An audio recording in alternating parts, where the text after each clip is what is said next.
están ahí a las puertas también, queriendo entrar, piensen en Brasil, piensen en India, y finalmente los países de la indecisión, que pueden lo mismo formar parte de un grupo de otro. Pero centrándonos en los países del miedo y los países del resentimiento, ven ustedes ya otra vez ahí la visión maniquea de dos grupos, dos visiones del mundo enfrentadas.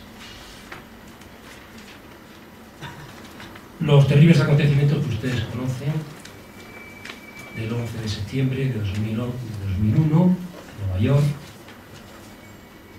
en Washington, contra los atentados contra las Torres Gemelas, el World Trade Center y el atentado contra el Pentágono en Washington, más tarde los atentados de Madrid del 11 de marzo de 2004 y finalmente los también brutales atentados el 5 de julio de 2005 en Londres, pues parecen haber confirmado trágicamente la tesis de Huntington.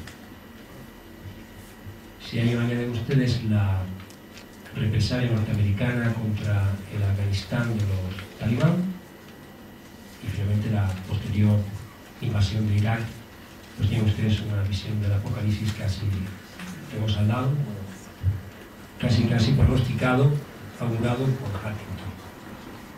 Ahora bien, frente a esta tesis de Huntington, pues habría que oponer que ni el Islam ni Occidente constituyen culturas monolíticas, culturas unificadas. Vamos a hablar algo del Islam, podemos también hablar del Occidente, pero se supone que estamos en Occidente, lo conocemos mejor, habría que hablar también del Occidente, pero vamos a hablar particularmente del Islam. Y lo primero que hay que decir es que, claro, hablar de una cultura unificada en un mundo como el musulmán, que cuenta con 1.000 millones, quizá 1.200 millones de fieles, pues es difícil, ¿no? Ha superado ya la cifra de musulmanes el número de católicos, no de cristianos, pero sí de católicos en el mundo. Esto hace pensar, ¿no?, que todos ellos piensen igual. Son muchos, ¿no? Por otra parte, el mundo musulmán se extiende desde Marruecos hasta Indonesia, y desde Turquía hasta Nigeria. Son muchos países. Y dentro de Europa hasta Bosnia y Herzegovina, tradicionalmente habitada mayoritariamente por musulmanes. Por otra parte, a menudo, con frecuencia, se tiende a practicar un triple reduccionismo. Tener tres reducciones. En primer lugar, se reduce la vida de los musulmanes al Islam. No todos los musulmanes reducen su vida al Islam, a los preceptos del Islam. En segundo lugar, se reduce el Islam al islamismo. Y finalmente, el islamismo se reduce al terrorismo. También habría, en primer lugar, que trazar una línea divisoria clara entre el Islam, que es una religión, y el islamismo, que más bien es un movimiento, puede convertirse en un partido político. Pero convendría rechazar la ecuación musulmán igual a islamista. Incluso podría hablarse del Islam en un doble sentido. Por una parte es una religión, pero por otra parte el Islam también puede ser entendido como un conjunto de hábitos, de costumbres, de tradiciones, de prejuicios. También existen prejuicios en el cristianismo y el catolicismo, no necesariamente derivados de la teología, y que incluso pueden tener un origen preislámico, anterior a la predicación del profeta, pero que se mantienen en el mundo musulmán y fuera del mundo musulmán.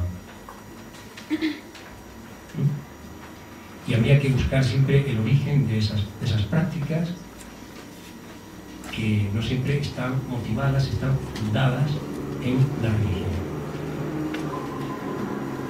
En cuanto al Islam como religión, también hay que decir algo que ustedes sabrán, pero en fin, no está mal que yo lo diga hoy aquí. El Islam no está unificado.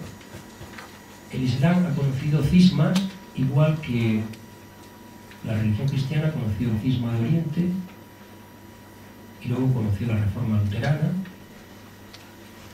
pues también hubo un gran cisma, y además un cisma muy temprano.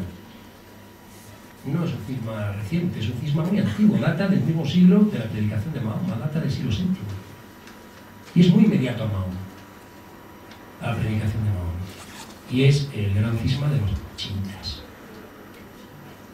Los chiitas, que se llaman así justamente de chía, del árabe chía, que significa escisión, partido. Todo surgió por un conflicto dinástico en la sucesión del califato.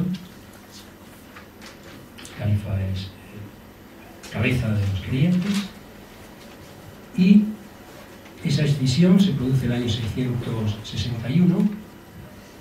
Los chiitas rechazan la legitimidad de los 3 primeros califas que sucedieron al profeta, para no reconocer más que a Ali. Ali fue el 4º califa, yerno de Mahoma, y van a reconocer solo a Ali y a sus sucesores como sucesores directos del profeta Mahoma.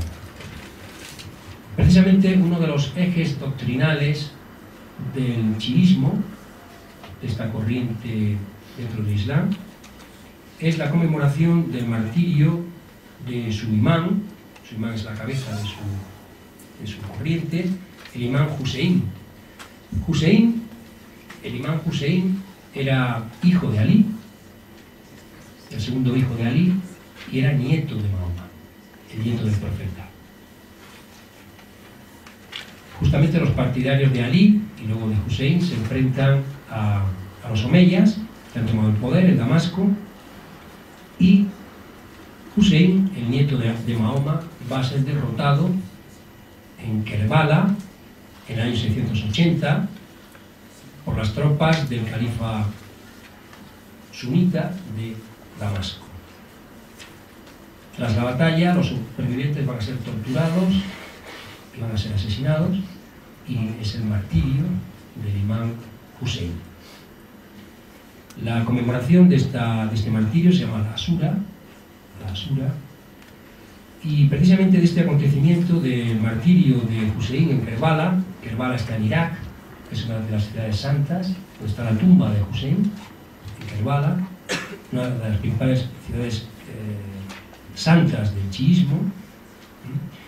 Y a raíz de esa derrota en la batalla de Kerbala del 680 y del martirio de Hussein, los chiitas adoptaron una actitud frente al poder político que podemos llamar de quietismo, una especie de actitud de aceptación del poder político establecido. ¿Por qué?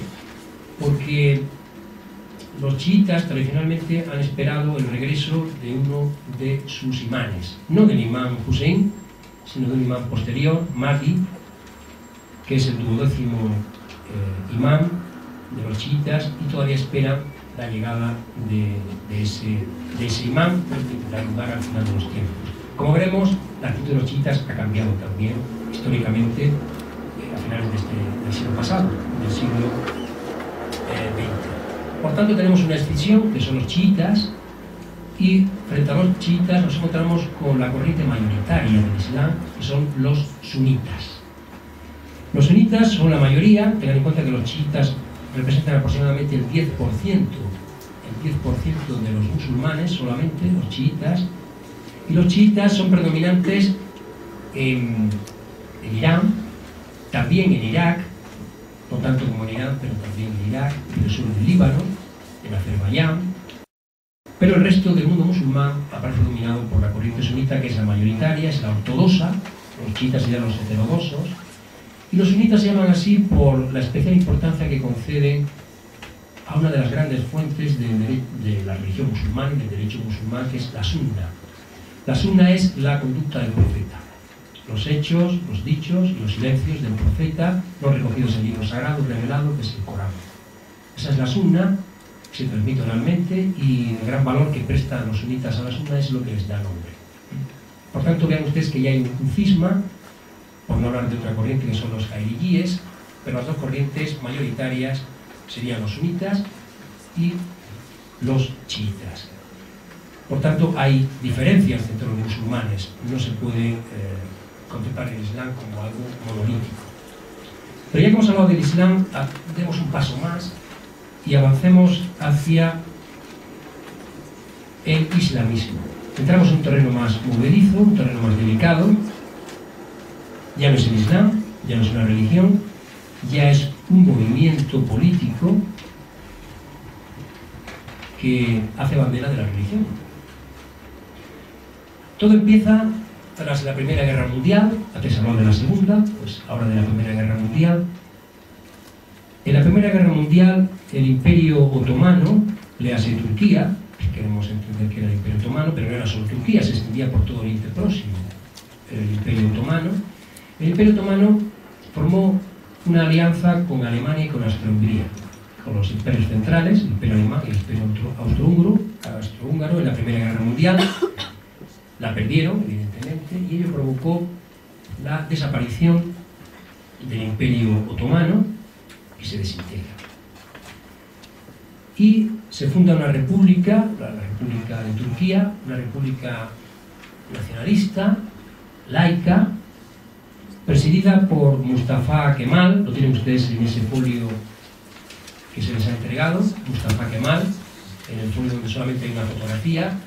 Tienen ustedes a Mustafa Kemal, llamado Atatürk, que es el fundador de la moderna Turquía militar, que va a tomar dos medidas muy importantes, no solamente para la historia de Turquía y del antiguo Imperio Otomano, sino para la historia del Islam, del mundo musulmán.